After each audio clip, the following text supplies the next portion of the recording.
আমি আমার শাশুড়ির কর্মকাণ্ড দেখে অবাক হয়ে গেছি। বাজারে বাজারে বাসা ভর্তি করে গেছে নানা পদের মাছ, খাসির মাংস, গরুর মাংস, মুরগির মাংস, সবজি, নানা পদের ফল, মিষ্টি, দই, আইসক্রিম। অন্তত 10,000 টাকার বাজার করে এনেছে। এত বাজার করেছেন কেন মা? আরে তোমার ভাই আকাশ আসবে না, তার জন্য এত বাজার কেন? ও তো 1 মাস থাকবে না। বিকেল 4টা 5টার দিকে পৌঁছাবে, রাত 10টার দিকে চলে যাবে। এটা একদিনের জন্যই। কিন্তু মাত্র একদিনের জন্য কেন মা? ওকে বলো সপ্তাহখানেক থেকে যেতে আমাদের বাসায়। সেই 8 বছর আগে এসেছে, এর ভিতরে তো আর একবারও আসলো না। আমি মনে মনে চমকে উঠলাম। 8 বছর? তাই তো হওয়ার কথা। আমার একমাত্র ভাই 8 বছর পর আমার বাড়িতে আসছে। এমন নয় যে ও বিদেশে ছিল, ও দেশেই ছিল, কিন্তু বোনের বাড়িতে আসতে ওর রুচিতে বেঁধেছে। আমারও কখনো ওকে আসতে বলতে ইচ্ছে হয়নি। ও যখন হোস্টেল থেকে বাড়িতে যেত, তখন কোনো কোনো সময় আমিও সময় করে বাপের বাড়িতে যেতাম। ওভাবেই 2 ভাই বোনের দেখা সাক্ষাৎ হয়েছে গত 8 বছর। 8 বছর আগে আমার তখন 7 মাস হলো বিয়ে হয়েছে। আকাশ ভার্সিটি কোচিং করবে। ঢাকাতে আমি ছাড়া আমাদের আর কোনো আত্মীয় স্বজন ছিল না। আমার বাবা আমাকে ফোন করে জিজ্ঞেস করলো, আকাশকে 2 মাসের জন্য কোচিং করতে আমাদের বাসাতে পাঠাতে চায়। আমার শাশুড়ির কোনো আপত্তি আছে কি না? আমার ভাই আমার বাড়িতে 2 মাস থাকবে, এতে আমার শাশুড়ির আপত্তি থাকার কি আছে?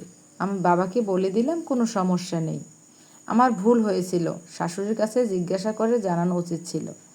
আকাশ যেদিন বই খাতা নিয়ে আমাদের বাড়িতে আসলো, সেদিন আমার শাশুড়ির মুখ ছাই হয়ে গেল। আমাকে আলাদা ঘরে ডেকে নিয়ে বলল, লাগেজ দেখে তো মনে হচ্ছে সারা জীবনের জন্য আসছে।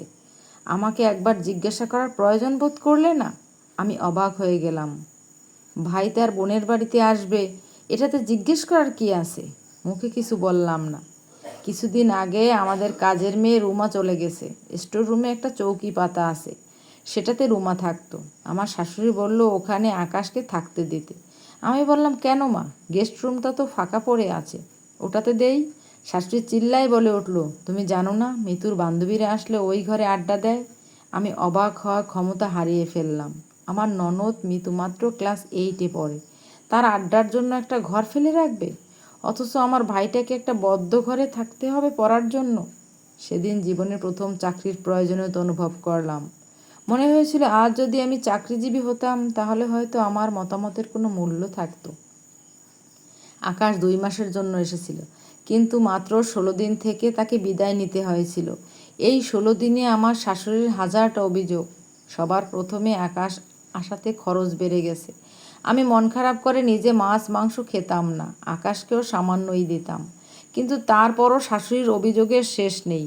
একদিন পড়তে পড়তে আকাশের মাথা যন্ত্রণা করছিল, মাথায় তেল দিল। পরের দিন শাশুড়ি চিল্লায় বাড়ি মাথায় তুলল, সোফায় নাকি তেলের দাগ লেগেছে। আকাশ শুনে ফেললো। লজ্জায় মনে হচ্ছিল, মাটি তুমি ভাগ হও, আমি ঢুকে যাই। মিতু মাঝে মাঝে আকাশের রুমে যে ভাইয়া ভাইয়া বলে আড্ডা জমানোর চেষ্টা করতো। আকাশ সারা জীবন একটু পড়ালেখায় সিরিয়াস টাইপের ছেলে। আমাকে বলল, আপু মিতু এসে আমার অনেক সময় নষ্ট করে দেয় রে। আমি মিতুকে ভালোভাবে বুঝিয়ে বললাম, মিতু, আকাশের জীবনে এই 2টা মাস অনেক গুরুত্বপূর্ণ। এখন ওর রুমে বেশি যেও না প্লিজ। মিতু আমার সামনে বলল, আচ্ছা। কিন্তু আমার শাশুড়ির কাছে যে কি লাগালো আল্লাহই জানে। আমার শাশুড়ি খেপে যেয়ে বলল, তোমার এত বড় সাহস, এখনই খবরদারি করো। এই বাড়ি আমার নামে, আর আমার মেয়েকে তুমি নিষেধ করো কোনো ঘরে না যাইতে। কালই তোমার ভাইকে আমার বাড়ি থেকে বের করবা। যত সব ফকিরের ঘরে ছেলের বিয়ে দিয়েছে। জীবনে এত কষ্ট কোনো দিন পাইনি। আমার শ্বশুরদের অবস্থা আমার বাবার থেকে ভালো, কিন্তু আমার শ্বশুর কুলে আমার স্বামী উচ্চশিক্ষিত এবং চাকরিজীবী, বাকি সবাই অর্ধশিক্ষিত, অশিক্ষিত, ব্যবসা বাণিজ্য করে বড়লোক হয়েছে, যেটা বিয়ের পরে টের পেয়েছি। অথচ আমার বাবা একজন সরকারি উচ্চপদস্থ কর্মকর্তা। আকাশকে দিব্যি রুম ভাড়া করে দিয়ে কোচিং করাতে পারত, কিন্তু আমি এখানে আসি বলেই বোধহয় সে চিন্তা করেনি। সেদিন আমি সারা রাত কাঁদলাম। সবচেয়ে দুঃখ পেয়েছিলাম আমার স্বামীর আচরণে।